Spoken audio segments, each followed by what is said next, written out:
So hello मित्रांनो, आज आपण बघणार आहोत classification of herbicides, adjuvant and safeners. Okay, आपल्याला माहिती आहे वेगवेगळ्या प्रकारचे आपण हर्बिसाइड जे असतात तर त्यांचा आपण वापर करत असतो for controlling the weed, right.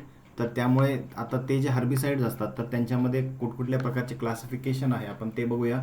आता बेसिकली त्याच्यामध्ये आपण वेगवेगळ्या प्रकारे त्याला क्लासिफाय करतो based upon the mode of action, then based upon the time of application, based on the selectivity, based on spectrum of weed control, based on the site of application of that herbicide, based on the residual action in soil, त्यानंतर based on the chemical structure आणि based on formulation, असे विविध प्रकारे आपण जे आहे हर्बिसाइडला आपण जे आहे क्लासिफाय त्या ठिकाणी करू शकतो आणि तेच आज आपण बघणार आहोत. So first that is the based upon the mode of action of that particular herbicide. तर त्याच्यामधले पहिले दोन प्रकार येतात, दॅट इज कॉन्टॅक्ट हर्बिसाइड आणि दुसरं आहे सिस्टमिक किंवा ट्रान्सलोकेटेड हर्बिसाइड. ओके, तर व्हॉट इज, सगळ्यात पहिले बघा, एक जर प्लांट असेल, ठीक आहे, एक प्लांट जर का त्या ठिकाणी असेल, आता हे वीड आहे, ठीक आहे, एखादं वीड प्लांट आहे, याच्यावरती काय करतो आपण कुठल्याही प्रकारे त्या ठिकाणी ज्यावेळेस स्प्रे त्या ठिकाणी करत असतो, ठीक आहे, आपण ज्यावेळेस याच्यावरती काय करतो स्प्रे करतो एखाद्या विडीसाईडचं, त्यावेळेस काय होतं तर काही जो आहे की स्प्रे असेल तर तो काय होईल याच्या लीफवरती पडेल, राईट, काही त्याच्या त्या ठिकाणी स्टेमवरती ब्रांचेसवरती याचा स्प्रे पडेल आणि तेवढं जिथे जिथे ते त्या ठिकाणी स्प्रे पडलेलं आहे विडीसाईडचं जे की सोल्युशन आहे, ओके, विडीसाईडचं जे की सोल्युशन आहे ते जिथे जिथे पडलं आहे तेवढाच भाग फक्त काय होतो किल होतो इन दिस कॉन्टॅक्ट हर्बिसाइड. म्हणजे नावातच दिलं बघा कॉन्टॅक्ट, म्हणजे जिथे जिथे त्याचं जे की मॉलिक्युल्स असतील ते कॉन्टॅक्टमध्ये येतील तेवढंच त्या ठिकाणी भाग जे आहे तो जाळण्याचं काम करत असतो, राईट. असं झालं सपोज या प्लांटवरती फक्त हे एकच लीफवरती जर का स्प्रे झाला, ठीक आहे, तर एवढं एकच लीफ जे आहे ते काय होईल त्या ठिकाणी ड्रायअप होईल आणि गळून जाईल, राईट. पण बाकीचं प्लांट जे आहे इंटॅक्ट त्या ठिकाणी हे ग्रीन राहू शकतं, तर याला म्हणतात कॉन्टॅक्ट हर्बिसाइड. त्याच्यानंतर दुसरं आहे याच्यामध्ये सिस्टमिक और ट्रान्सलोकेटेड हर्बिसाइड. ट्रान्सलोकेटेड म्हणजे काय की त्या ठिकाणी तुम्ही जर का स्प्रे केलं, ठीक आहे, एवढ्या प्लांटवरती जर का स्प्रे केलं आणि सपोज फक्त ह्या एका पानावरती स्प्रे झालं तरीसुद्धा जे की हर्बिसाइड आहे ना ते पूर्णपणे ह्या लीफवरती पडल्यानंतर ते त्या ठिकाणी काय होतं प्लांटच्या बॉडीमध्ये ट्रान्सफर होतं, पूर्ण प्लांटमध्ये जे आहे एक प्रकारे त्याची टॉक्सिसिटी जाते, राईट. स्टेम असेल रूट्सपर्यंत त्याची टॉक्सिसिटी सगळीकडे जाते आणि पूर्ण जे प्लांट आहे ते किल व्हायचं त्या ठिकाणी काम करतं. तर त्याला आपण म्हणतो ट्रान्सलोकेटेड हर्बिसाइड. ट्रान्सलोकेशन त्या ठिकाणी काय होतं ॲग्रोकेमिकलचं थ्रूआउट द प्लांट बॉडी त्या ठिकाणी होतं, किंवा यालाच आपण म्हणू शकतो सिस्टमिक हर्बिसाइड. आता बघा कॉन्टॅक्ट हर्बिसाइड काय, this herbicide are being less mobility. इथे काय असते, आता हे जिथे कॉन्टॅक्ट असतं तेवढाच भाग जो आहे तो किल करण्याचं काम करतं. असं का, कारण त्याची काय एक प्रकारे मोबिलिटी जी आहे ती त्या ठिकाणी प्लांटमध्ये खूप लिमिटेड आहे. It has less mobility. It kills the plant primarily Wien it is in contact with the plant tissue. जर प्लांट टिश्यूच्या कॉन्टॅक्टमध्ये असेल तरच ते काय करतं प्लांटला किल करू शकतं. एक्झाम्पल दिले तर पॅराकॉट, डायकॉट, प्रोपॅनिल आणि ऑक्झिफ्लोरोफेनॅक. त्यानंतर बघा सिस्टमिक किंवा ट्रान्सलोकेटेड जे हर्बिसाइड आहे हे काय, तर herbicide which moves within the plant from the point of treatment to its other part to variable extent. ठीक आहे, म्हणजे काय म्हणलो होतं आपण, एका याच्या लीफवर जरी याचा स्प्रे पडला तरी सुद्धा पूर्ण प्लांट बॉडीमध्ये जे आहे याची टॉक्सिसिटी हर्बिसाइडची स्प्रेड होते आणि पूर्ण जे प्लांट आहे ते किल करण्याचं काम हे करत असतं. एक्झाम्पल दिले बघा, all herbicide except contact are systemic in nature. Like example दिले इथे बघा 2,4-D आहे, त्यानंतर ॲट्राझिन आहे, पेंडिमेथॅलिन आहे, ग्लायफोसेट आहे, मेट्रिब्युझिन आहे. हे सगळे काय झाले, these are systemic in nature, right. आता काही जे विडीसाइड असतात ते बघा कसे असतात की तुम्ही सॉईल सरफेसवरती अप्लाय करतात, राईट. सॉईल सरफेसवरती जे अप्लाय केले की नॅचरली काय होतं रूट्सच्या माध्यमातून ते अपटेक केल्या जातात आणि रूट्समधून अपटेक केल्यानंतर त्या ठिकाणी प्लांट जे ते किल त्या ठिकाणी होऊन जातं. तर असे पण जे आहेत that is also called as systemic or translocated herbicides. एक गोष्ट लक्षात घ्यायची आहे की तुम्हाला हे जे की कॉन्टॅक्ट हर्बिसाइड आहे, सिस्टमिक हर्बिसाइड आहे, यांची एक्झाम्पल लक्षात ठेवण्याची गरज आहे. हे एक्झामला विचारल्या जातात, ठीक आहे. आता बघा एक्झाम्पलमध्ये इथे हे जे पॅराकॉट, डायकॉट आहे, तर हे दोन नावं खूप जास्त फेमस आहेत ऑफ दी कॉन्टॅक्ट हर्बिसाइड. त्यामुळे हे जे आहेत हे तुम्हाला लक्षात ठेवायची गरज आहे. ओके, कोणकोणते, डायकॉट आणि पॅराकॉट. त्यानंतर सिस्टमिकमध्ये बघा हे जे नाव आहेत ग्लायफोसेट, मेट्रिब्युझिन, 2,4-D, ॲट्राझिन, पेंडिमेथॅलिन, हे सगळे एक्झाम्पल जे आहेत हे नोट करून घ्या. हे त्या ठिकाणी विचारले जातात की 2,4-D is a type of dash herbicide. मग कोणतं, तर ट्रान्सलोकेट आहे किंवा कॉन्टॅक्ट हर्बिसाइड आहे हे आपल्याला कळालं पाहिजे. देन सेकंड आपला टाईप आहे की classification based on the time of application, right. की की कोणत्या वेळेला त्या ठिकाणी याची ॲप्लिकेशन आपण करायची आहे त्या हर्बिसाईडची, त्यानुसार जे आहे याचं क्लासिफिकेशन आपण करत असतो. तर बघा इथे पहिला जो प्रकार आहे याच्यामधला that is the pre plant incorporation. काय आहे? Pre plant incorporation. Application of herbicide in finally prepared levelled soil 1 day और just before the sowing of the crop. म्हणजे काय की त्या ठिकाणी सोईंग करण्याच्या जस्ट काही वेळ अगोदर काय करतो आपण, त्या ठिकाणी याचा स्प्रे त्या ठिकाणी पूर्ण सॉईल सरफेसवरती घेत असतो. तर अशा हर्बिसाइडला आपण म्हणतो pre plant incorporation herbicide. This herbicides usually have a high vapour pressure और वोलाटाईल नेचर. याचे एक्झाम्पल दिले बघा, EPTC, ट्रायफ्लोरालिन असेल, फ्लूक्लोरालिन असेल. These are a type of pre plant incorporation herbicides. त्यानंतर एक असतं pre emergence herbicide. Okay, pre emergence आहे. Okay, it is pre emergence herbicide.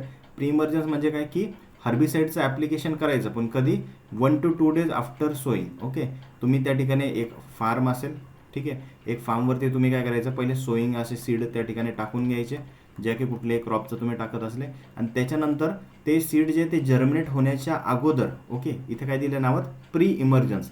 Emergence म्हणजे काय की त्या ठिकाणी सीड त्या सॉईलच्या सरफेसच्या बाहेर त्या ठिकाणी दिसायला सुरुवात होतं, राईट.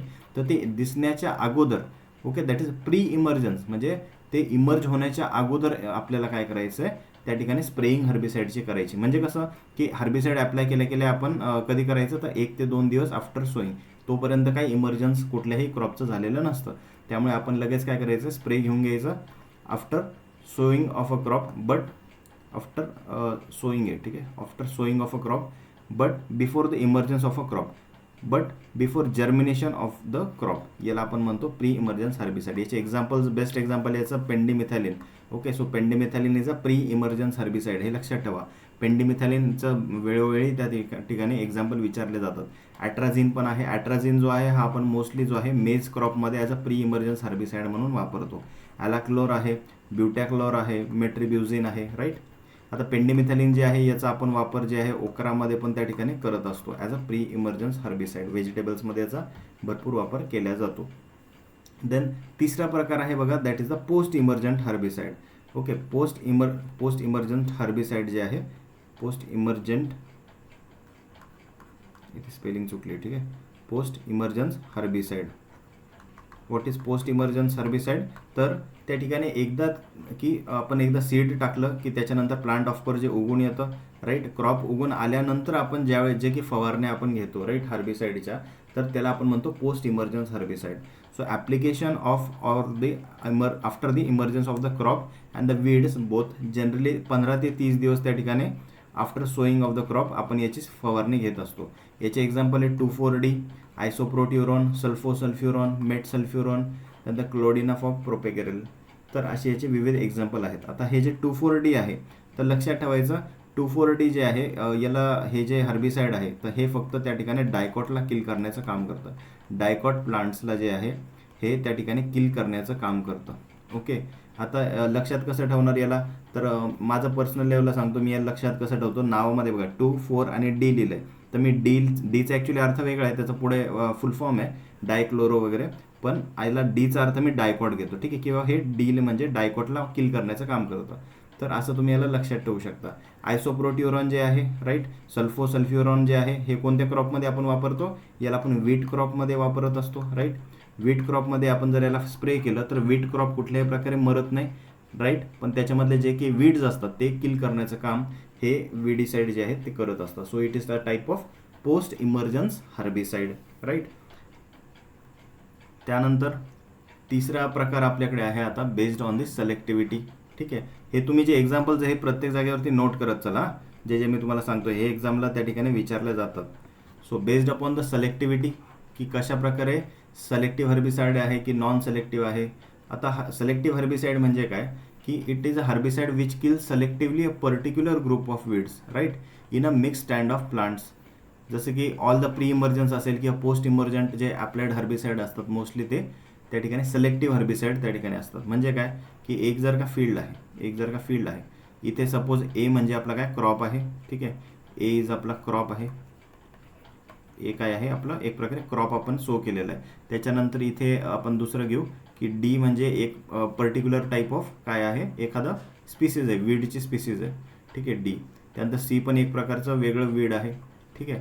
त्यानंतर बी आहे, बी पण एक प्रकारची वीडच आहे, वेगवेगळे स्पीसीज आहेत भाऊ असं मला सांगायचं आहे. तर त्यानंतर ई आहे, ई पण काय वेगवेगळे वीड स्पीसीज आहे. तर अशा एक बेसिकली जे आपलं शेत त्या ठिकाणी आपल्याला दिसून येतं की जिथे क्रॉप पण आहे उगलेला आणि खूप सारे वेगवेगळ्या प्रकारचे वीड्स पण त्या ठिकाणी उगले. अशा वेळेस आपण काय करतो, याच्यावरती ज्यावेळेस काही पर्टिक्युलर विडीसाईड त्या ठिकाणी काय करतो, पूर्ण प्लॉटवरती स्प्रे करतो. तर आता पूर्ण प्लॉटवरती स्प्रे केल्यानंतर सुद्धा काय होतं की फक्त जेवढे वीड जे प्लांट्स आहेत, म्हणजे कोणते याच्यामध्ये बी सी डी ई हे जे की आहे, हे फक्त जे की सगळे वीड्स आहेत, तर हे काय होतात, हे सगळे किल होतात. काय होतात, किल होतात, हे सगळे मरतात. पण आपला जो ए आहे, ज्याला आपण काय म्हणलं क्रॉप, ज्याला आपण म्हणलंय, तर हा क्रॉप कुठल्याही प्रकारे त्याला डॅमेज होत नाही, राईट. कुठल्याही प्रकारे त्याचं जे आहे प्रोडक्शनवरती प्रॉब्लेम कॉज होत नाही. तर असं जे हर्बिसाईड असतं की जे सगळीकडे स्प्रे करून सुद्धा जे आहे क्रॉपला त्या ठिकाणी न मारता फक्त वीड्सला किल करतं, तर अशाला आपण काय म्हणतो, we call it as selective herbicide. काय म्हणतो त्याला आपण, सिलेक्टिव्ह हर्बिसाईड. नावातच आहे बघा, सिलेक्शन आहे, ओके, सिलेक्टिव्ह आहे, म्हणजे ते ठरलेल्याच गोष्टीला त्या ठिकाणी किल करण्याचं काम करतं. जर का त्याने त्या ठिकाणी क्रॉपलाच मारलं तर आपल्या काही कामाचं आहे का ते, नाही. आपण त्यावेळेस त्याला सगळीकडे आपण असं स्प्रे करू शकत नाही. So that is why it is called a selective herbicide. Okay. आता सिलेक्टिव्ह हर्बिसाईडमध्ये बघा कोणते कोणते एक्झाम्पल्स आहेत. आता एक्झाम्पल याचं आपण घेऊया 2,4-D. 2,4-D कुठे स्प्रे करायचं हे पण कळालं पाहिजे आपल्याला, ठीक आहे. आता 2,4-D जे आहे मी तुम्हाला सांगितलं, हे काय करतं, डायकॉट्सला किल करायचं काम करतं. मग याला आपण वीट क्रॉपमध्ये वापरू शकतो, बरोबर आहे. कारण काय, वीट जो आहे हा काय आहे, एक प्रकारचा मोनोकॉट आहे, राईट. त्यामुळे वीट जे आहे ते किल नाही होणार, ते फक्त काय करणार, डायकॉट जे की प्लांट्स त्या फील्डवरती असेल तर त्याला किल करण्याचं काम करणार. त्यामुळे ग्रासेस असेल तर ग्रासेससाठी याचा आपण 2,4-Dचा वापर करू शकतो. ग्रासेस जे की आपले क्रॉप्स असतील, ओके, ग्रासी क्रॉप जे असतात मोनोकॉट्स, त्याच्या फील्डमध्ये आपण 2,4-D स्प्रे करू शकतो.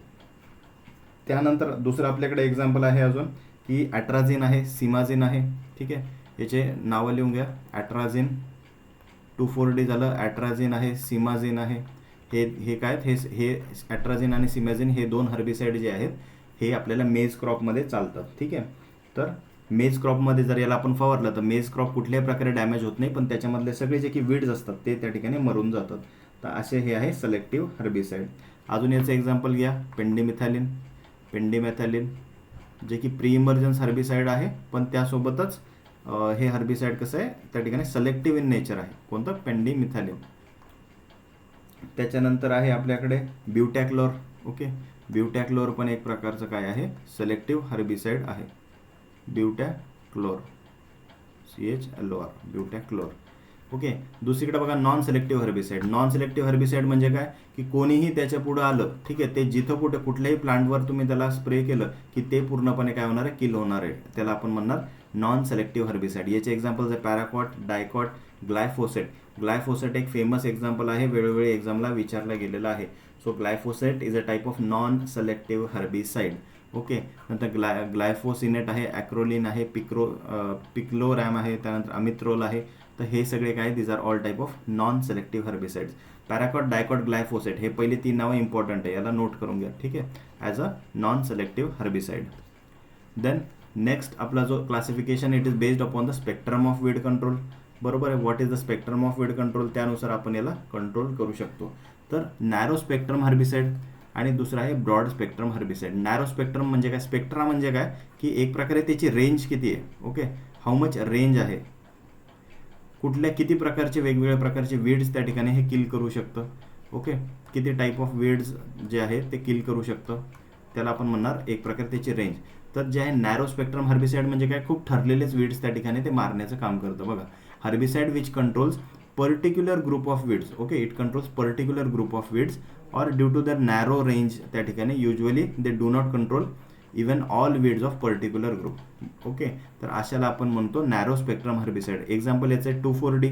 मी तुम्हाला सांगितलं होतं की 2,4-D काय करतं, फक्त जे की डायकॉट आहे, ओके, डायकॉटमध्ये पण कोणते, त्यातल्या ब्रॉड लिव्ड जे वीड्स असतील, ओके, ब्रॉड लिव्ड जे वीड्स आहेत, सेजेस आहेत, त्याला फक्त किल करण्याचं काम करतं. आणि जर का ग्रासेस असेल, जसं की सायनोडॉन डॅक्टिलोन आहे, ओके, सायनोडॉन डॅक्टिलोन आहे, याला कुठल्याही प्रकारे किल करत नाही. आता सायनोडॉन डॅक्टिलोन तर काय वीड आहे, पण त्या वीडला ते किल करू शकत नाही. ते फक्त काय करतं, डायकॉट जे वीड्स आहेत त्याला किल करण्याचं काम करतं.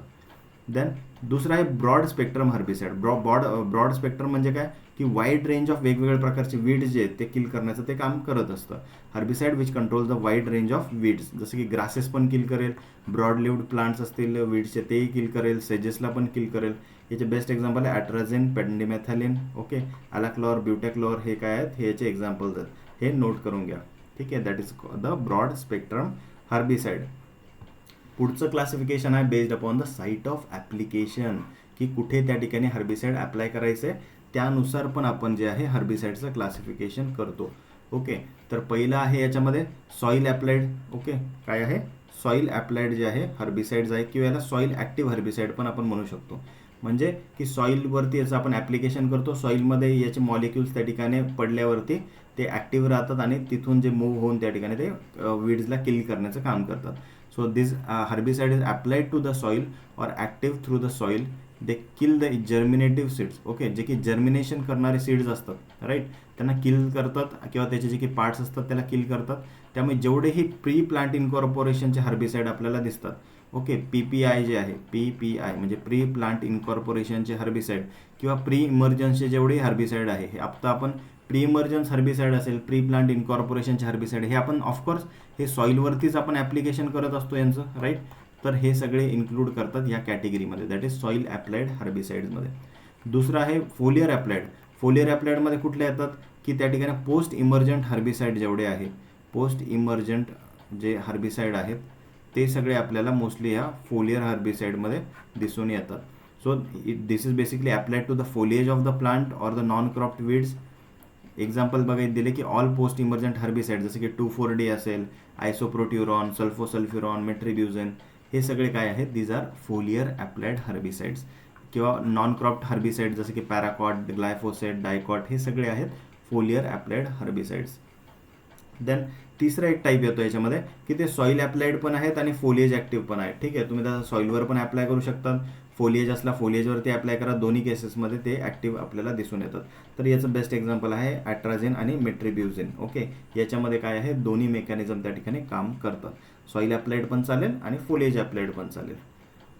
देन सिक्स्थ आपलं क्लासिफिकेशन जे आहे, मी तुम्हाला हे जेवढं सांगतोय याचे प्रत्येकाचे एक्झाम्पल नोट करायचे. ठीक आहे, आता एकदा तुम्हाला त्या ठिकाणी याची डेफिनेशन काय आहे, डेफिनेशन मोस्टली एक्झामला याची विचारल्या जात नाही, हे फक्त तुम्हाला समजून घेण्यासाठी मी सांगतोय.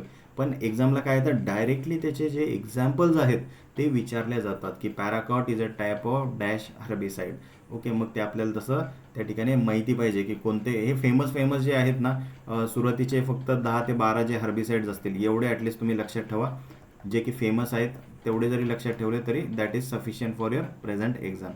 सो नॉन रेसिड्युअल किंवा zero persistence herbicide based on the residual action on the soil, की त्याचं ते जे काही हर्बिसाइड आपण स्प्रे करतो त्याचे काही रेसिड्यूज त्या ठिकाणी सॉईलमध्ये राहतात का, तर त्यानुसार याचं क्लासिफिकेशन केलं आहे. तर नॉन रेसिड्युअल म्हणजे त्याचं कुठल्याही प्रकारे रेसिड्यू त्या ठिकाणी हर्बिसाइडचा राहत नाही सॉईलमध्ये. ओके, तर हे काय दिस हर्बिसाइड इझिली काय होतात, मग डिग्रेड होतात किंवा मेटाबोलाइज म्हणजे काय की ब्रेकडाऊन त्याचं होऊन जाणार, काय होणार, ब्रेकडाऊन त्या ठिकाणी या हर्बिसाइडचं होऊन जाणार after the application and it leaves no or less residues in the applied soil. आता याचे एक्झाम्पल दिलेत पॅराकॉट, डायकॉट, ग्लायफोसेट, यांचं काय आहे, एक प्रकारे खूप कमी याचे जे की रेसिड्यूज आहेत ते आपल्याला सॉईलमध्ये दिसून येतात. त्यानंतर रेसिड्युअल हर्बिसाइड असतात. ओके, रेसिड्युअल हर्बिसाइड म्हणजे काय की असे हर्बिसाइड ज्यांचे की which are more resistant to degradation and maintain their effect in soil for a longer period. Okay, relatively short period, जसं की बघा 15 ते 16 आठवड्यांसाठी त्या ठिकाणी एकदा जर तुम्ही फवारलं तर त्याचे रेसिड्यूज जे ते सॉईलमध्ये त्या ठिकाणी टिकून येतात. तर याचे एक्झाम्पल दिलेत बघा, ट्रायाझिन्स असतील, फिनाइल युरिया जी कॅटेगरी आहे त्याच्यामधले जेवढे हर्बिसाइड्स आहेत ते सगळे रेसिड्युअल हर्बिसाइड आपण त्याला म्हणू शकतो. Based upon the chemical structure. आता केमिकल स्ट्रक्चरच्या अनुसार बघा दोन प्रकार याच्यामध्ये दिसतात. पहिला आहे इनऑर्गॅनिक हर्बिसाइड्स आणि दुसरा आहे organic herbicides. Okay, inorganic herbicide म्हणजे काय, ज्याच्यामध्ये आपल्याला माहिती की केमिस्ट्री आपण स्टडी केली आहे, राईट.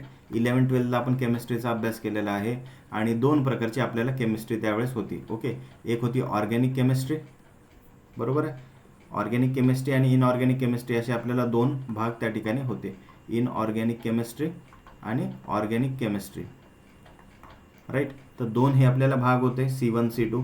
तर तसंच जे आहे त्यानुसार जे आहे इथे क्लासिफिकेशन आहे. इनऑर्गॅनिक म्हणजे काय की कुठल्याही हर्बिसाइडच्या त्या ठिकाणी स्ट्रक्चरमध्ये जर का कार्बन ॲटम जर प्रेझेंट नसतील, it contains no carbon atoms, okay, in their molecules.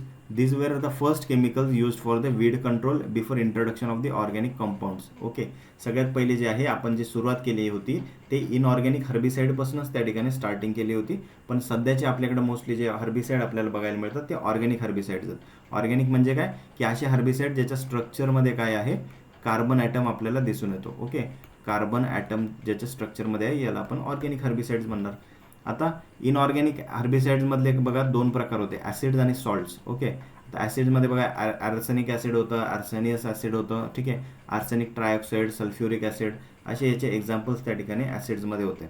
त्या सॉल्ट्समध्ये बघा बोरॅक्स होतं, copper sulphate, ammonium sulphate, sodium chlorate, sodium arsenate, copper nitrate हे असे त्या ठिकाणी पहिल्याच्या काळामध्ये वापरले जाणारे हे इनऑर्गॅनिक हर्बिसाइड्स होते. पण सध्या जे काही आपण वापरतो हे मोस्टली जे आहेत ते ऑर्गॅनिक हर्बिसाइड आपल्याला दिसून येतं. त्याच्यामध्ये 3 प्रकार आपल्याला दिसतात, ऑइल्स, ॲलिफॅटिक्स आणि अमाइड टाईपमध्ये. तर ऑइल्समध्ये काय किंवा डिझेल ऑइल, त्यानंतर standard solvent, xylene type, aromatic oils आता मोस्टली वापरले जातात, पॉलिसायक्लिक ॲरोमॅटिक ऑइल्स वगैरे ते आहेत सध्या. ठीक आहे, ॲलिफॅटिकमध्ये बघा काय डॅलापॉन, TCA, ॲक्रोलिन, ग्लायफोसेट. तर ग्लायफोसेट काय आहे, एक प्रकारचं त्या ठिकाणी ॲलिफॅटिक त्या ठिकाणी हर्बिसाइड आपण म्हणू शकतो. मिथाइल ब्रोमाइड आहे. अमाइडमध्ये बघा प्रोपॅनिल आहे, ब्युटॅक्लोर आहे, ॲलॅक्लोर. ओके, देन नॅप्थॅलम एक फेमस त्या ठिकाणी काय आहे हर्बिसाइड त्या ठिकाणी आहे, प्रोपॅक्लोर आहे. तर हे अशा प्रकारेचे जे आहे केमिकल स्ट्रक्चरनुसार पण क्लासिफिकेशन असतं. त्याच्यानंतर त्यामध्येच बघा हे जे आपण बघतोय ऑर्गॅनिक हर्बिसाइड्स, तर ऑर्गॅनिक हर्बिसाइडमधलेच हे पुढचे प्रकार आहेत की बेन्झोइक्स. ओके, ज्याच्यामध्ये बेन्झिन रेन आपल्याला दिसून येते त्याला आपण काय म्हणतो बेन्झोइक्स कॅटेगरीमध्ये त्याला इन्क्लूड करतो. 2,3,6 TBA झाला, डायकॅम्बा, ट्रायकॅम्बा. ओके, तर हे सगळे एक्झाम्पल झाले बेन्झोइक्समध्ये. त्यानंतर बायपेरिलिडियम. ओके, डायकोट आणि पॅराकोट हे दोन काय, दिज आर द बायपेरिलिडियम. हे एक्झामला विचारल्या जातात बऱ्याचदा. दिज आर हे फेमस त्या ठिकाणी काय जय आणि वीरू आहेत असं लक्षात तुम्ही ठेवू शकता की जे बायपेरिलिडियममध्ये येतं. यांच्यावरती बऱ्याचदा क्वेश्चन झालेले आहेत. ठीक आहे, हे कोणत्या टाईपमध्ये येतात, हे काय काम करतात. ठीक आहे, सो कार्बामेट्स पुढचं आहेत, ज्याच्यामध्ये प्रोफॅम, क्लोरोफॅम, बार्बन त्या ठिकाणी हे टाईप येतात. कार्बामेट्स आहे, ब्युटिलेट, डायलेट, ट्रायलेट, EPTC हे याच्यामधले विविध प्रकार आपल्याला दिसून येतात. देन डायथिओकार्बामेट्समध्ये मिथॅम आपल्याला एक बेस्ट एक्झाम्पल आहे. देन नायट्रायलिन जे आहे त्याच्यामध्ये डायक्लोबेनिल आहे, ब्रोमोऑक्सिनिल आहे. ब्रोमोऑक्सिनिल एक फेमस त्या ठिकाणी विडीसाईड आहे. ओके, देन डायनायट्रो ॲनिलिन्समध्ये काय आहे की बेनिफिन आहे, नायट्रायलिन आहे, ट्रायफ्लोरालिन आहे. आता हे लक्षात कसं ठेवायचं बघा, डायनायट्रो ॲनिलिन्स जे आहेत त्याच्या शेवटी बघा तुम्ही LIN, तुम्हाला शेवटचं जे सफिक्स आहे ना ते LIN लिन जे आहे ते मोस्टली दिसून येईल. ओके, तर फिनॉक्सी. आता फिनॉक्सी जो ग्रुप आहे याच्यामध्ये बघा 2,4-D येतं. 2,4-D is a type of phenoxy herbicides. Okay, phenoxy organic हर्बिसाइड्सचा हा प्रकार येतो. तर 2,4-D पण एक फेमस आहे, हे लक्षात ठेवा. नंतर 2,4,5-T पण त्याचाच एक आसपासचा प्रकार पडतो. ठीक आहे, MCPB एक आहे. तर देन वी हॅव द ट्रायझिन्स. आता ट्रायझिन्स जो प्रकार आहे ना, जी कॅटेगरी, त्याच्यामध्ये शेवटी अझिन जे आहे ना हे त्याचं काय आहे शेवटी सफिक्स वापरल्या जातं. बघा अट्राझिन, सिमाझिन. ओके, त्यानंतर ब्युट्रिन. तर हे जे आहे मेट्रिब्युझिन. तर हे जे आहे असे जे की त्याचे सफिक्सेस यूज केल्या जातात. युरियाज जे टाईप आहे, हा युरिया वेगळा आहे बरं का. आपण जो युरिया त्या ठिकाणी फर्टिलायझरमध्ये जो यूज करतो तो वेगळा. Okay, that is different. This is a category. याच्यामध्ये मोनयुरॉन, डाययुरॉन, फेनयुरॉन. ओके, हे सगळे याच्यामधले प्रकार आपल्याला युरियास कॅटेगरीमधले दिसून येतात इन विडीसाइड्स. त्यानंतर युरॅसिल्स आहे. युरॅसिलमध्ये ब्रोमॅसिल, टर्बॅसिल आहे. देन डायफिनालिथसमध्ये नायट्रोजन फ्लोरोडिफेन आहे. ओके, देन त्यानंतर ऑर्गॅनिक आर्सेनिकल्स असतात. आता आर्सेनिकल खूप जास्त वापर केला जात नाही कारण they are very much heavy आणि एन्व्हायरमेंटला त्या ठिकाणी डॅमेज करू शकतात. आणि अदर टाईपमध्ये पिक्लॅरॅम आहे, पायराझोन आहे. ओके, तर असे विविध प्रकारचे आपल्याला हर्बिसाइड्स दिसून येतात. सगळ्यांची नावं नोट करायची तुम्हाला गरज नाही आहे. एक्झाम पॉईंट ऑफ व्ह्यूने मी जिथे जिथे तुम्हाला स्क्वेअर केलं किंवा हायलाईट करून सांगितलं तेवढेच फक्त नावं लक्षात ठेवा. ओके, तेवढे आठवणीने फक्त नोट करा आणि लक्षात ठेवा. Then based on the formulations. आता फॉर्म्युलेशनच्या बेसिसवरती पण जे आहे याचे प्रकार आपल्याला दिसून येतात हर्बिसाइड्सचे. पहिलं आहे बघा वेटेबल पावडर. ओके, जे की पावडर फॉर्ममध्ये असते. वेन द हर्बिसाइड मटेरियल त्यांची काय आहे, लो सॉल्युबिलिटी असते पाण्यामध्ये. ओके, वेटेबल जे पावडर असतात त्यांची सॉल्युबिलिटी कशी असते, कमी असते पाण्यामध्ये. They can be grounded into fine powder for suspension in water. हे पाण्यामध्ये काय होते, एक प्रकारे तुम्ही जर एक ग्लासभर त्या ठिकाणी वॉटर घेतलं, काय घेतलं, ग्लासभर त्या ठिकाणी आपण जर का पाणी घेतलं आणि या पाण्यामध्ये जर का आपण याची पावडर टाकली तर ती आहे ना, ती पावडर अशी त्याचे जे पावडर फॉर्म जे दिसते ती कुठल्या प्रकारे सॉल्युबल होत नाही, पण ती कशी सस्पेंडेड फॉर्ममध्ये, म्हणजे पाण्यामध्ये काय होतं, सस्पेन्शन फॉर्ममध्ये आपल्याला दिसून येते. ठीक आहे, तर this type of formulation is called as wettable powder. Okay, आणि याला नेहमी जेव्हा आपण स्प्रे करतो ना त्यावेळेस जे टँक आहे ती वेळोवेळी आपल्याला हलवावी लागते, जेणेकरून त्याचं जे सस्पेन्शन जे आहे खाली ते सेटल आउट नाही झालं पाहिजे. ठीक आहे, नाहीतर खाली जर सेटल आउट झालं तर त्याचा इफेक्ट आपल्याला दिसणार नाही. तर याचे एक्झाम्पल बघा काय, डायुरॉन, लिन्युरॉन, 2,4-D, हे सगळे काय आहेत, these are type of the wettable powders. नंतर बी आहे आपल्याकडे, that is the liquid water soluble. आता वॉटर सॉल्युबल जे असतात कॉन्सन्ट्रेट, हे काय ऑफकोर्स लिक्विड फॉर्ममध्ये आपल्याला हे विडीसाइड्स दिसून येतात. So these are the herbicide formulation which are in form of soluble liquids. यालाच आपण म्हणतो water soluble concentrate. Okay, WSC याला शॉर्ट फॉर्ममध्ये आपण म्हणत असतो. आणि याला काय म्हणतात, वेटेबल पावडरला WP. तुम्ही जर वेगवेगळ्या विडीसाइड्सच्या बॅक साईडला जर का बघितलं, कंटेंट जर चेक केलं ना, तिथे असं तुम्हाला लिहिलेलं दिसेल की बा अमकमकट 2.5%, 5.5% जे काही असेल ते पर्सेंटेजमधले WSC किंवा पर्सेंट ऑफ WP असे जे काही आहे तुम्हाला, किंवा पर्सेंटेज ऑफ EC, तर असे तुम्हाला जे काही जे दिसतात, तर ते EC म्हणजे काय, आता बघा इथे इमल्सिफायबल कॉन्सन्ट्रेट. हे काय असतं, याच्यामध्ये जो ॲक्टिव्ह इन्ग्रेडियंट आहे तो डिझॉल्व्ह केलेला असतो सॉल्व्हेंटमध्ये, आणि and emulsifier is added to it. Since the emulsifier helps in uniform distribution of the chemical in water, याला स्टरिंगची त्या ठिकाणी विशेष काही गरज पडत नाही स्प्रेइंगच्या वेळेला. याचं एक्झाम्पल आहे 2,4-D इस्टर ॲलाक्लोर नायट्रोफिन डायलेट. बघा इथं वेटेबल पावडर जसं आहे ना, तसंच त्या ठिकाणी इमल्सिफायबल कॉन्सन्ट्रेटचं पण सेमच त्या ठिकाणी एक स्ट्रक्चर आपल्याला दिसून येतं. फरक फक्त इथं असा आहे की ते एक इमल्सिफायर ॲड केलेलं आहे. काय आहे, इमल्सिफायर ॲड केलेलं आहे. म्हणजे काय होतं की हे जे वेटेबल पावडर आहे ही जेव्हा आपण पाण्यामध्ये टाकतो, तर मी तुम्हाला काय सांगितलं की याला वेळोवेळी काय करावं लागतं, आपल्याला स्टरिंग करावी लागते. ठीक आहे, फवारणी करत असताना वेळोवेळी आपल्याला टँक ती हलवावी लागते. ठीक आहे, म्हणजे त्याच्यामधले जे की मॉलिक्युल्स आहेत ते सेटल आउट होणार नाही, खाली सेटल डाऊन होणार नाही. पण तेच इमल्सिफायबल कॉन्सन्ट्रेटमध्ये काय असतं की इमल्सिफायर टाकलेलं असल्यामुळे तुम्हाला कुठल्याही प्रकारे अशी स्टरिंग करायची गरज पडत नाही. तुम्ही त्या टँकमध्ये एकदा ॲड केलं की तुम्ही डायरेक्टली काय करू शकता, स्प्रे त्या ठिकाणी घेऊ शकता. ठीक आहे, सो इमल्सिफायबल कॉन्सन्ट्रेटचा बेसिकली जो काही इफेक्ट आहे हा वेटेबल पावडरपेक्षा चांगला असतो. Then liquid suspension. Liquid suspension जे आहे याच्यामध्ये बघा जो ॲक्टिव्ह इन्ग्रेडियंट आहे it is not soluble in water. Okay, तर तो कुठल्याही प्रकारे पाण्यात सॉल्युबल नसतो ॲक्टिव्ह इन्ग्रेडियंट. ॲक्टिव्ह इन्ग्रेडियंट म्हणजे काय की ज्याच्यामुळे ॲक्च्युली टॉक्सिसिटी कॉज होते. काय होते, टॉक्सिसिटी कॉज होते आहे वीडला, आणि वीड त्याच्यामुळे मरतो, त्याला आपण ॲक्टिव्ह इन्ग्रेडियंट म्हणतो. तर तो ॲक्टिव्ह मॉलिक्यूल जो असतो त्या प्रोडक्टमधला तो पाण्यामध्ये सॉल्युबल नसतो लिक्विड सस्पेन्शनमधला. कारण बघा नावातच दिलं सस्पेन्शन. सस्पेन्शनचा अर्थ काय की ते फक्त त्या ठिकाणी तरंगत आहे पाण्यामध्ये, त्याचे जे काही मॉलिक्युल्स आहेत ना ते मॉलिक्यूल फक्त पाण्यामध्ये तरंगत आहेत. So it is solubilized in organic solvent. आता ते पाण्यात त्या ठिकाणी डिझॉल्व्ह होत नाही, त्याच्यामुळे त्याला सॉल्युबल कशामध्ये केलं, मग ऑर्गॅनिक सॉल्व्हेंटमध्ये त्याला आपण सॉल्युबलाइज केलं. आणि मग हे जे प्रोडक्ट आहे of active ingredient and the solvent is added to the water for spraying, it forms a liquid suspension. बरोबर आहे. तर ज्यावेळेस प्रोडक्ट तयार केला जातो एखाद्या विडीसाइडचा, तेव्हा ऑर्गॅनिक सॉल्व्हेंटमध्ये त्याचा ॲक्टिव्ह इन्ग्रेडियंट सॉल्युबलाइज केला जातो, आणि त्याच्यानंतर आपण मग त्याला टँकमध्ये जेव्हा आपण मिक्स करतो पाण्यामध्ये स्प्रे करायला, त्यावेळेस त्याचं एक प्रकारे लिक्विडचं सस्पेन्शन तयार होताना आपल्याला दिसतं. आणि अशाचे एक्झाम्पल बघा इथे दिले, ॲट्राझिन, सायप्राझिन आणि नायट्रेलिन. हे एक प्रकारचे लिक्विड सस्पेन्शनचे आपल्याला विडीसाइड जे ते दिसून येतात. मग आपल्याकडे आहे सॉल्युबल पावडर. सॉल्युबल म्हणजे काय की पाण्यामध्ये जी इझिली त्या ठिकाणी सॉल्युबलाइज होईल, डिझॉल्व्ह होईल. So this herbicide formulation are water soluble powders. Okay, याला SP असं त्या ठिकाणी आपण पर्सेंटेजमध्ये म्हणू शकतो. Okay, so SP. So this form a homogeneous solution when dissolved in water. जसं आपलं मीठ असतं, ठीक आहे, सॉल्ट आपण पाण्यामध्ये कसं डिझॉल्व्ह करतो, तसं ह्या सॉल्युबल पावडर जे आहेत ह्या पूर्णपणे पाण्यात डिझॉल्व्ह होतात, आणि मग त्याचा आपण स्प्रेइंगसाठी वापर करू शकतो. Salts of most of the herbicide they are soluble in water. आता बघा जे सॉल्ट्स असतात, मी तुम्हाला तेच म्हणलं, जे सॉल्ट टाईप असतात ते सगळे डिझॉल्व्ह होऊ शकतात. Okay, they get dissolve in water, dissolve होतात इन वॉटर. याचे एक्झाम्पल आहेत बघा, सोडियम सॉल्ट ऑफ 2,4-D किंवा TCA असेल, एंडोथॅल असेल, डॅलापॅन असेल, तर तर हे सगळे काय आहेत, एक प्रकारचे सॉल्युबल पावडर त्या ठिकाणी फॉर्म आपल्याला दिसून येतो. Then we have the granules type. आता ग्रॅन्युअलमध्ये काय आहे की स्मॉल पेलेट्स जे असतात किंवा ग्रॅन्युअल जे असतात they are made with the inert clays. The solution of the toxicant is spread on this granules in desired quantity and dried. तर एक प्रकारे ग्रॅन्युअल्स त्या ठिकाणी हे असतात आणि याच्यावरती जे ॲक्टिव्ह इन्ग्रेडियंटचा स्प्रे घेतलेला असतो आणि एकदम मायन्यूट क्वांटिटीमध्ये तो त्याच्यावरती स्प्रे असतो आणि हे ग्रॅन्युअल्स मग आपण काय करतो, पॅकिंग करतो फॉर सबसिक्वेंट यूज. हे ग्रॅन्युअल जे असतात हे कुठे काही कशाचे मिळतात आपल्याला, तर ब्युटॅक्लोरचे मिळतात. 2,4-Dचे आपल्याला त्या ठिकाणी ग्रॅन्युअल फॉर्म आपल्याला दिसून येतं.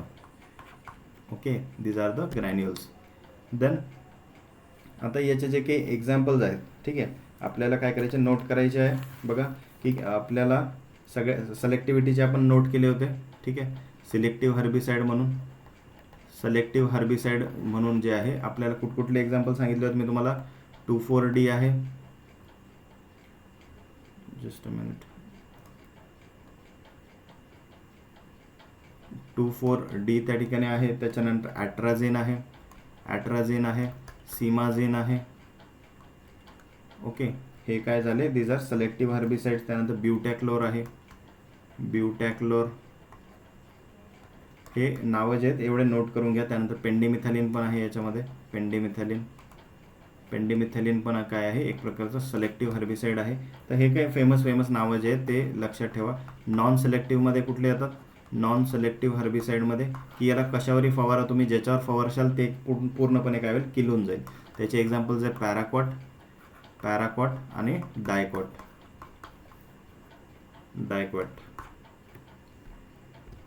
देन ॲडज्युएंट्स आपल्याला बघायचे आता की व्हॉट आर ॲडज्युएंट्स.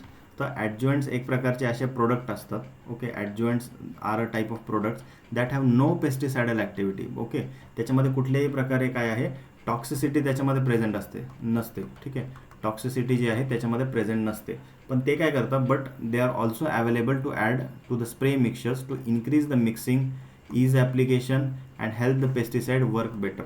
आता याचं जे ॲडज्युएंटचा वापर जो आहे हा आपण कुठे करतो, एक तर विडीसाइड्समध्ये पण करतो. ओके, विडीसाइडचं फॉर्म्युलेशन तयार करताना करतो, पेस्टिसाइड्समध्ये करतो. ओके, फंजीसाइड्समध्ये याचा आपण वापर करतो. ओके, किंवा एखादा अजून ॲग्रोकेमिकल जे की आपण तयार करत असू, ॲग्रोकेमिकल्समध्ये मग याचा वापर केला जातो.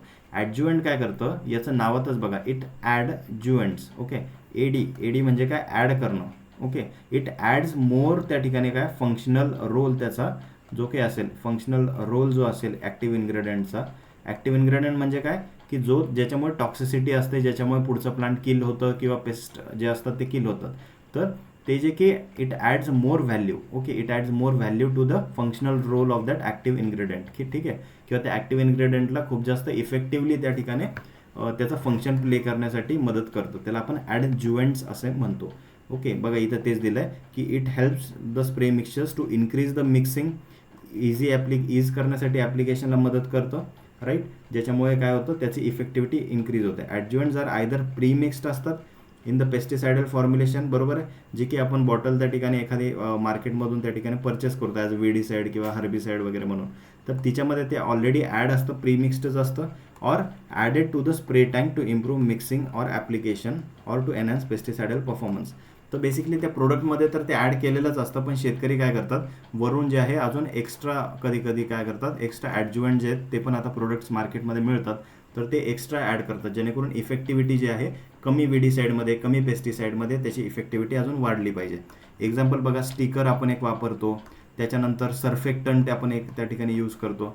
तर हे एक प्रकारचे ॲडज्युएंटच झाले. स्टिकर काय करतं की त्या ठिकाणी आपलं जे की लीफ सरफेस आहे, जेव्हा आपण लीफवरती काय करतो, स्प्रे करतो एखाद्या विडीसाईडचा किंवा पेस्टिसाईडचा, तर तो स्प्रे काय करतात, त्याला चिपकून ठेवण्याचं काम करतं. ठीक आहे, इझिली त्याच्यावरनं काय होतं, वॉश ऑफ होऊन जाऊ देत नाही. राईट, आणि सर्फेक्टंट काय करतं की त्या ठिकाणी जर का लीफचं सरफेस असेल तर एखादा वॉटर ड्रॉप त्याच्यावरती कसा त्या ठिकाणी असं सर्क्युलर फॉर्ममध्ये बसलेला असतो. राईट, तर हे जे की वॉटर ड्रॉप याला पूर्णपणे स्प्रेड करण्याचं काम करतं. ओके, मग तो असं स्प्रेड होतो आणि जेवढा जास्त सरफेस एरिया त्या वॉटर ड्रॉपचा त्या ठिकाणी प्लांटच्या लीफच्या सरफेस सोबत त्या ठिकाणी मॅच होईल, जेवढा जास्त त्या ठिकाणी कॉन्टॅक्ट येईल तेवढं जास्त ऑफकोर्स त्याचं पेनिट्रेटिव्ह पॉवर जी आहे ती वाढते.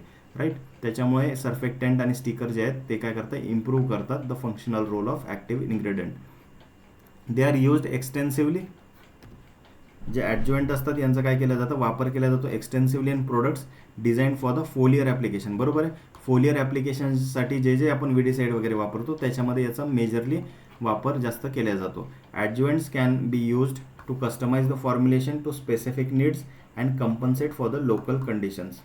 The right adjuvant may reduce or even eliminate the spray application problems, thereby improving the overall pesticide efficacy त्या ठिकाणी जे वाढवण्याचं काम करतं. आता ॲडज्युएंट्समध्ये जे ना बेसिकली वेगवेगळे फंक्शन करण्यासाठी हे एवढे आपल्याला प्रकार दिसून येतात. वेटिंग एजंट आहे, स्प्रेडिंग एजंट आहे, त्यानंतर स्टिकिंग एजंट आहे, रिड्युसिंग इव्हॉपरेशन पण त्याचं होऊ द्यायचं नाही, रिड्युसिंग व्होलाटालायझेशन, बफरिंग त्या ठिकाणी त्यासाठी ॲडज्युएंट असतो, इमल्सिफाईंग असतो, त्यानंतर डिस्पर्सिंग टाईपचा पण एक असतो, रिड्युसिंग स्प्रे ड्रिफ्ट. ठीक आहे. कुठल्याही प्रकारे ज्यावेळेस आता ड्रोनने आपण स्प्रे करतो तर काय होतं, ड्रोनच्या हवेमुळे काय होतं, बेसिकली जे की स्प्रे असतं. ठीक आहे. हा जो की ड्रोन आपल्याकडे असतो तर या ड्रोनमुळे जे की आपण त्या ठिकाणी स्प्रे करत असतो तर ड्रोनच्या हवेमुळे काय होतं, त्याची ड्रिफ्टचा प्रॉब्लेम खूप असतो. तर अशा वेळेस जे की ड्रिफ्टचा प्रॉब्लेम आहे तो कमी करण्यासाठी त्याच्यामध्ये आपण काही मॉलिक्युल्स टाकतो जेणेकरून ते वाऱ्यामुळे जे ते मॉलिक्युल्स खूप जास्त दुसरीकडे स्प्रेड होत नाही. तर अशासाठी पण ॲडज्युएंट्सचा वापर केला जातो. त्यानंतर फोमिंग म्हणजे काय, जो की फेस त्या ठिकाणी येतो. एखादं जर का आपण केमिकल सोल्युशन जर वॉटरमध्ये ॲड केलं तर त्याच्या रिॲक्शन्समुळे काय होतं, त्याचं पाण्यामध्ये जाऊन रिॲक्शन झाल्यामुळे एक प्रकारे बुडबुडे जे आहेत ते त्या ठिकाणी त्या सोल्युशनमध्ये येतात. तर तो जो की फोम एक प्रकारे तयार होतो तो न होऊ देण्यासाठी पण ॲडज्युएंट्स त्या ठिकाणी असतात. तर त्याचा आपण वापर करत असतो. So no single adjuvant can perform all this functions. बरोबर आहे की बुवा एवढे सारे जे फंक्शन्स आहेत कुठलेही असं एक केमिकल नाही आहे की जे हे सगळे फंक्शन्स परफॉर्म करेल. त्यामुळे त्यासाठी वेगवेगळे जे आहेत ॲडज्युएंट्स जे असतात, कम्पॅटेबल ॲडज्युएंट जे असतात त्याला कंबाईन केल्या जातात आणि मग त्याचं मल्टिपल फंक्शन सायमल्टेनियसली त्याच्यासाठी वापर केला जातो. आता बघा एक आहे त्याच्यामध्ये सर्फेक्टंट. त्याच्यामध्ये एक प्रकार आपण बघतो की surfactants they are called as the wetting agents. काय म्हणतात त्याला, वेटिंग एजंट्स पण म्हणतात सर्फेक्टंटला, किंवा त्याला स्प्रेडर पण असं म्हटलं जातं. ओके. हे इम्पॉर्टंट आहे की नोट करून घ्या की सर्फेक्टंटलाच काय म्हणतात, वेटिंग एजंट म्हणतात आणि सर्फेक्टंटलाच स्प्रेडर असं पण म्हणतात. हे काय वेगळं नाही. ठीक आहे. तर सेमच आहे, त्याला वेगवेगळे नावं दिलेत. सो ते काय करतात, फिजिकली अल्टर करतात the surface tension of the spray droplet. For a pesticide to perform its function properly a spray droplet जो असतो it must be able to wet the foliage and spread out evenly over the leaf. बरोबर आहे. एखादा जर का leaf जर का असेल, ओके, एक जर का आता हे मोठं लीफ आहे, याच्यावरती एकच जर का पाण्याचा जर का ड्रॉप पडला आणि तो जर का स्प्रेडच झाला नाही तर ऑफकोर्स काय होईल, याचा सरफेस एरिया जो आहे पेनिट्रेशनचा हा खूप कमी त्या ठिकाणी मिळाला आहे. पण ज्यावेळेस आपण सर्फेक्टंट ॲड करतो, हा जो काही वॉटर ड्रॉप आहे हा एवढ्याच जागेवरती लिमिटेड न राहता याचं काय होतं, त्या ठिकाणी हा स्प्रेड पण जास्त मोठ्या एरियावरती होतो आणि याचे तुकडे पण होतात आणि त्यामुळे हा जास्त एरिया जो आहे तो कव्हर करू शकतो. राईट. असा हा सर्फेक्टंटचा आपला ॲप्लिकेशन त्या ठिकाणी दिसून येतं. सर्फेक्टंट काय करतात, it enlarges the area of pesticide coverage and thereby increasing the pest exposure to the chemical. बरोबर आहे. हे मी तुम्हाला आता सांगितले इथे example. So surfactant these are important while applying a pesticide to a waxy or hairy leaves. काही जे प्लांट्स असतात आपल्याला माहिती आहे की त्याचे लीफ कसे असतात, असे एकदम चिकनं त्या ठिकाणी त्याचा लीफ सरफेस असतो, वॅक्सी लीफ सरफेस त्या ठिकाणी आपल्याला दिसून येतो. किंवा त्याच्यावरती एक बारीक जे काय असतात, एक प्रकारे केस जे असतात त्याला आपण काय म्हणतो, ट्रायकोम्स म्हणतो आपण त्याला. काय म्हणतो, ट्रायकोम्स. जे की असे बारीक केस त्याच्यावरती दिसून येतात तर त्याला आपण ट्रायकोम्स असं म्हणतो. ते ट्रायकोम जर का प्रेझेंट असले तर त्या याची इफेक्टिव्हिटी कमी होऊ शकते. त्याच्यामुळे त्यासाठी सर्फेक्टंटचा आपल्याला वापर करावा लागतो. So without proper wetting and spreading spray droplets often run off होतात किंवा फेल करतात to cover the leaf surface properly. So too much जर सर्फेक्टंट जर वापरला however can cause excessive run off and reduce the pesticide efficacy. बरोबर आहे.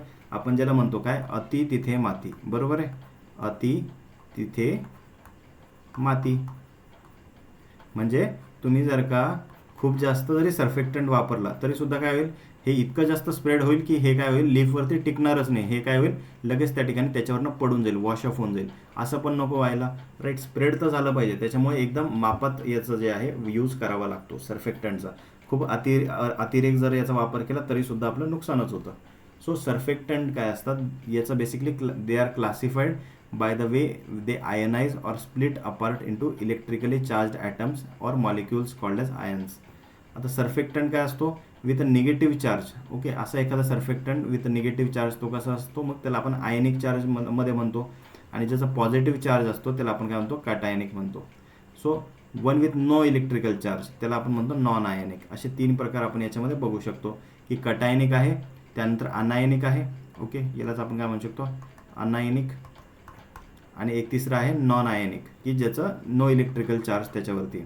So पेस्टिसाइडची जी काही ॲक्टिव्हिटी असते in present of a non ionic surfactant, they can quite be different from the activity in the present of a cationic or anionic surfactant.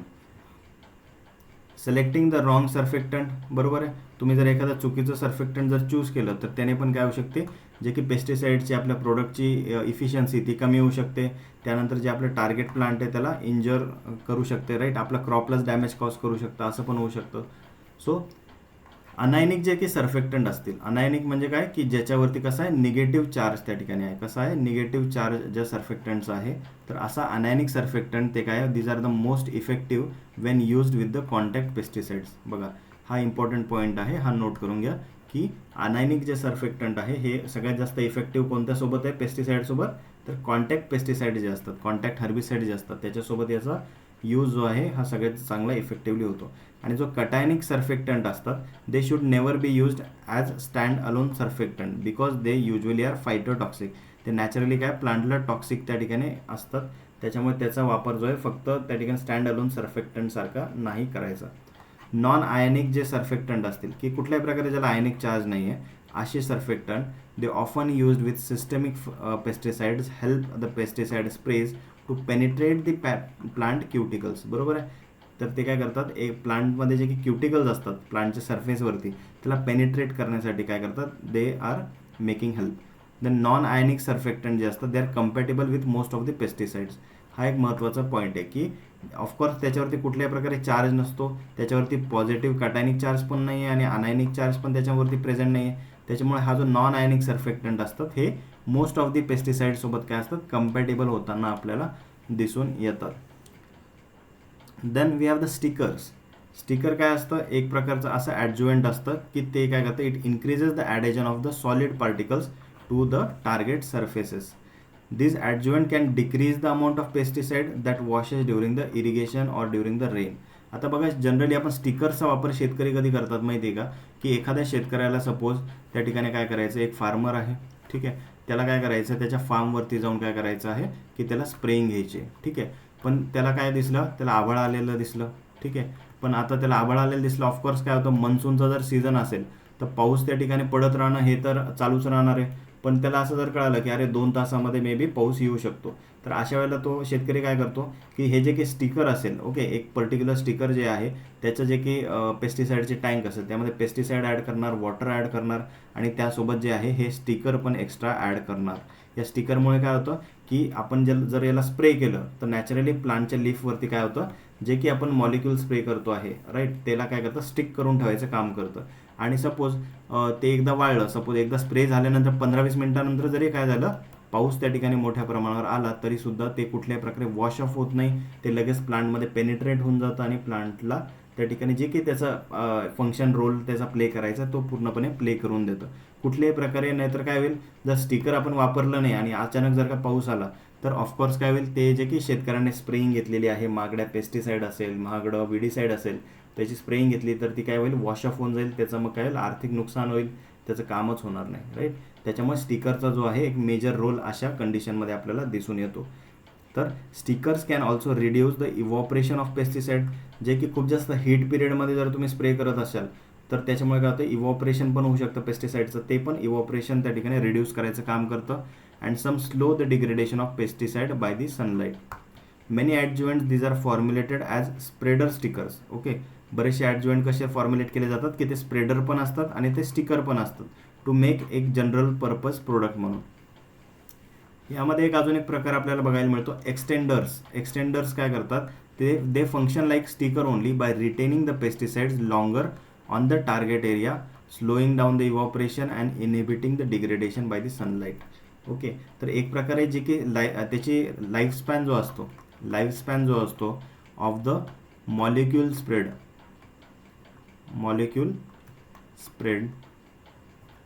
जे की आपण फवारलेलं molecule असेल राईट, तर त्याचं एक प्रकारे त्याचं लाईफस्पॅन जे आहे त्या लीफवरती एक्सटेंड करण्याचं काम त्या ठिकाणी हे एक्सटेंडर्स करत असतात. Then we have the plant penetrants. Plant काय आहे? पेनिट्रंट्स आहे.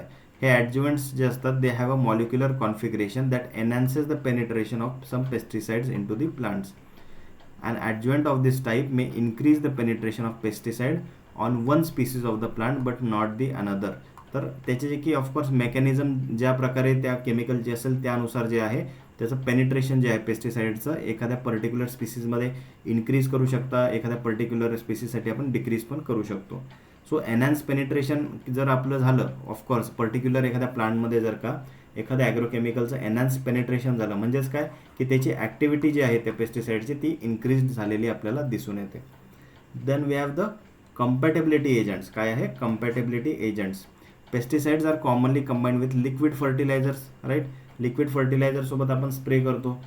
Then certain combination can chemically or physically be incompatible which causes clumps or uneven distribution in the tank. बरोबर आहे की कंपॅटेबिलिटी असणारेच त्या ठिकाणी जे की केमिकल्स आहेत तेच आपण एका टँकमध्ये मिक्स केले पाहिजे. जसं की बघा calcium nitrate. Okay, calcium nitrate एक असं फर्टिलायझर आहे की त्याला जर का तुम्ही ह्या टँकमध्ये मिक्स केलं आणि त्यासोबत जर पेस्टिसाइड्स वगैरे मिक्स केले ओके तर त्या ठिकाणी बऱ्यापैकी याचं जे आहे स्लज फॉर्मेशन होताना आपल्याला दिसतं. याचं जे आहे प्रेसिपिटेट होताना आपल्याला याच्यातलं मॉलिक्यूल दिसतील आणि ते पूर्ण कॉम्बिनेशन जे आहे ते काय होतं फुटून जातं आणि त्याचा कुठल्याही प्रकारे ते फायदा होत नाही. त्यामुळे ते काय असतं फिजिकली इनकम्पॅटेबल असतं. त्यामुळे असं आपल्याला माहीत पाहिजे कुठलीही गोष्ट आपण टँकमध्ये मिक्स करताना वगैरे आपल्याला माहीत पाहिजे की हे मिक्स करणं चालतं का. मिक्स करणं चालत असेल त्यात तशाच वेळेला आपण काय करायचं मिक्स करायचं आणि स्प्रे घ्यायचं आहे.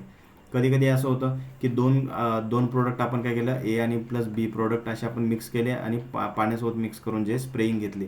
आता कधी कधी असं होतं हे दोन मिक्स केल्यानंतर काय होतं खूप जास्त टॉक्सिसिटी जी आहे तर ती खूप जास्त वाढून जाऊ शकते. त्याच्यामुळे प्लांटवरती बर्निंग इफेक्ट जे आहे लीफ काय होतात बर्निंग इफेक्ट पण दाखवतात. प्लांटला त्याचा झटका पण बसू शकतो. त्यामुळे कुठली गोष्ट कशी मिक्स करायची नाही त्याचं अगोदर आपल्याला नॉलेज असणं गरजेचं आहे.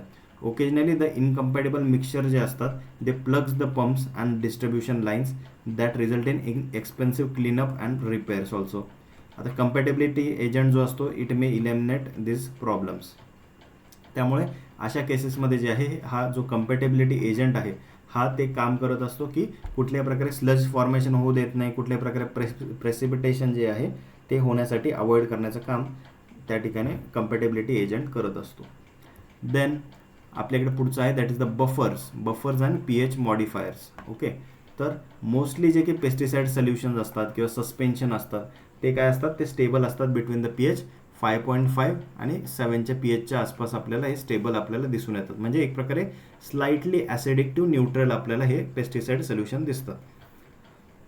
अबोव जर 7 pH जर का असेल ओके अबोव 7 जर का pH असेल म्हणजे एक प्रकारे काय अल्कलीन किंवा बेसिक जर सोल्युशन असेल तर ते pesticide may subject to the degradation. त्याचं डिग्रेडेशन होऊ शकतं. Once a pesticide solution become alkaline the risk exist that the pesticide will of course degrade easily.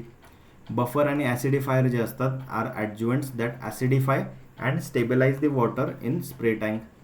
Buffer काय करतात it must be added to the tank mix water first. म्हणजे काय करायचं पहिले पाणी त्या ठिकाणी एका टँकमध्ये घ्यायचं त्याच्यामध्ये बफर पहिले ॲड करायचं आहे आणि बफर ॲड केल्यानंतर मग आपल्याला पर्टिक्युलर आपलं जे की इन्सेक्टिसाइड आहे मॉलिक्यूल जो आहे ॲग्रोकेमिकल तो ॲक्टिव्ह इन्ग्रेडियंट नंतर ॲड करायचा आहे. Then the water must be neutralized or slightly acidified prior to adding the pesticides or adjuvant. बघा एक गोष्ट लक्षात ठेवा कधी तुम्ही त्या ठिकाणी जेव्हा शेतावरती स्प्रेइंग घेशाल ठीक आहे कुठल्याही प्रकारे जर का तुम्ही स्प्रेइंग घेत असाल तर एक गोष्ट लक्षात ठेवायची आपल्या जे की शेतकरी आहेत हे काय करतात विहिरीचं पाणी वापरतात राईट आणि विहिरीचं जे की आपलं वेलचं वॉटर यूज करतात किंवा कॅनलचं वॉटर याच्यामध्ये मोस्टली काय असतं सॉल्ट्स मोठ्या प्रमाणावरती प्रेझेंट असतात आणि त्या सॉल्ट्समुळे काय होतं जेव्हा कधी आपण आपल्या स्प्रेइंग टँकमध्ये हे पाणी घेतो आणि त्याच्यामध्ये मग काय करतो पेस्टिसाइड सोल्युशन किंवा एखादा अमायनो ॲसिड असेल ते मिक्स करतो आणि स्प्रे करतो त्यावेळेस त्याची इफेक्टिव्हिटी जी आहे त्या मॉलिक्यूलची त्या प्रोडक्टची कमी थोडीशी होते. ठीक आहे, त्यामुळे अशा कंडिशनमध्ये काय करायचं पहिले एक टँक घ्यायची त्याच्यात काय करायचं वॉटर घ्यायचं ओके आणि त्याच्यामध्ये पहिले काय करायचं सिट्रिक ॲसिड काहीसं मिक्स करायचं. सिट्रिक ॲसिडचे काय होतात आता सर तू म्हणशाल हे कुठे मिळतं सर सिट्रिक ॲसिड जे आपल्या किराणा दुकानामध्ये पण याची पावडर अवेलेबल होते. ठीक आहे, किंवा सिट्रिक ॲसिड नाही मिळालं तर तुमच्याकडे लिंबू असतं, राईट. एक 5-6 लिंबू घ्यायचे, 5-6 लिंबू त्या ठिकाणी कापायचे आणि त्याचं जे आहे एका टँकमध्ये काय करायचं, त्याचं पाणी पहिले त्या ठिकाणी पिळायचं आणि मग ते पाणी एकदा मिक्स करायचं आणि थोडंसं जे मग ॲसिडिफाईड स्लाईट वॉटर जे असेल, खूप जास्त नाही, थोडंसं ॲसिडिफाईड जे वॉटर असतं, मग त्याच्यामध्ये आपण जर पेस्टिसाईडचं फॉर्म्युलेशन टाकलं तर त्याची इफेक्टिव्हिटी जी आहे ती खूप जास्त वाढते. ओके, त्यामुळे त्याचा आपल्याला फायदा होताना दिसून येतो. Next one we have that is the drift control additives. Drift control additives हे काय करतं, ड्रिफ्ट काय आहे, basically it is a function as per the drop size.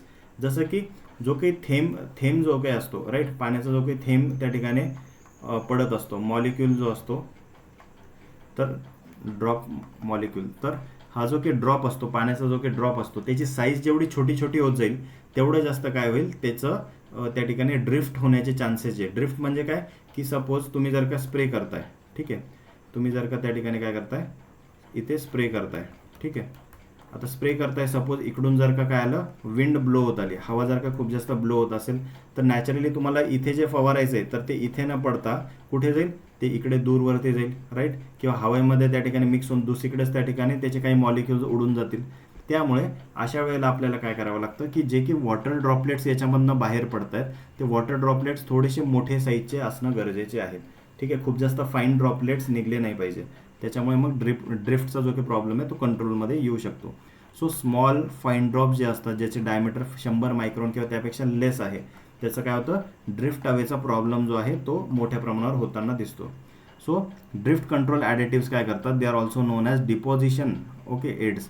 तर they improve on the target placement of the pesticide spray by increasing the average drop size. जी की ड्रॉपची size असेल ती काय करतात, थोडीशी लार्ज करण्याचं काम त्या ठिकाणी हे ड्रिफ्ट कंट्रोल ॲडिटिव्स करतात. Drift reduction can be very important near the sensitive sites. Sensitive ज्या साईट्स आहेत ना तिथे खूप जास्त महत्त्वाचं आहे. And may will be worth the small reduction in efficacy that may result from the change in the droplet size. बघा, sensitive sites म्हणजे काय, की एक पर्टिक्युलर, आता खूप आपलं एकट्याचं शेत नसतं, बरोबर आहे, आपलं हे फार्म आहे, आपल्या बाजूला अजून लोकांचे पण फार्म असतात, राईट, दुसऱ्यांचे पण शेतकऱ्यांचे शेतं असतात. तर अशा वेळेला तुम्ही जर का या स्वतःच्या शेतामध्ये काही गोष्टी, एखादा ॲग्रोकेमिकल स्प्रे करत असाल, ठीक आहे, मे बी तुमच्या क्रॉपला ते ॲग्रोकेमिकल सुटेबल आहे, ठीक आहे, पण जर का बाजूच्या फील्डवरती दुसरं जर का क्रॉप लावलेलं असेल, ओके, आणि त्याच्यावर जर तुम्ही हे तुमच्या शेतावरती स्प्रे केलं, पण काय होतं, थोडंफार वारं वगैरे वाहतं, त्याच्यामुळे हवेमध्ये काही पार्टिकल्स काय होतात त्या ठिकाणी मिक्स होऊन त्या बाजूच्या शेतावर जर गेले तर त्या बिचाऱ्या दुसऱ्या शेतकऱ्याचं काही नुकसान त्या ठिकाणी मोठ्या प्रमाणावर होऊ शकतं.